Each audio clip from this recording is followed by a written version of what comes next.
34వ కీర్తన 10వ వాక్యాన్ని ఒకసారి మనం చదువుకో.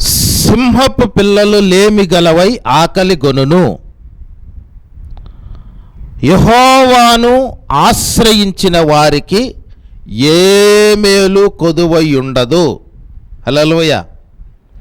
ఇక్కడ వ్రాయబడిన మాట సింహపు పిల్లల ఆకలి గొనునేమో కానీ అని కాదండి. సింహపు పిల్లలు లేమి గలవై ఆకలి కొనును, కన్ఫర్మ్.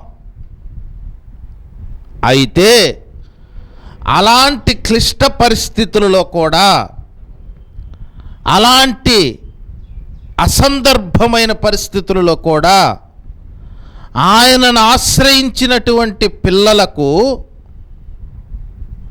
ఏ మేలు కానీ కొదువై ఉండదు అనే వాక్య భాగం ఇక్కడ మనం చదువుకోవడం జరిగింది.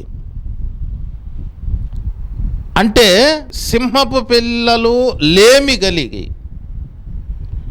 ఆకలి కొని ఉండడం అనేది చాలా అసాధారణమైనటువంటి పరిస్థితి. అలాంటివైనా జరుగుతాయేమో కానీ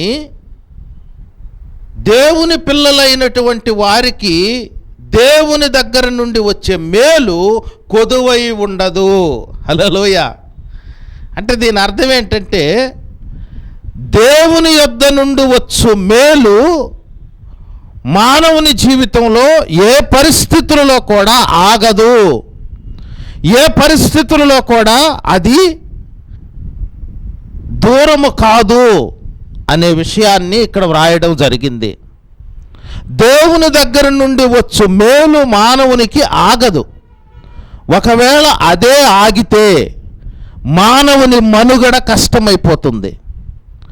దేవుని యొద్ద నుండి మానవునికి వచ్చే మేలు ఆగదు. అది ఏ మేలైనా దేవుడు చేయడానికి, ఇది నేను చేస్తే వీడు గొప్పోడైపోతాడేమో, ఈ మేలు కూడా నేను చేస్తే వీడు గర్విష్ఠైపోతాడేమో, ఈ మేలు కూడా నేను చేస్తే వీడు నా మాటినడేమో అని ఆ విధంగా ఆలోచించడు దేవుడు. ఏ మేలైనా కానీ దేవుడు చేయదలిచిన మేలు మానవునికి చేస్తాడు. ఆమెన్.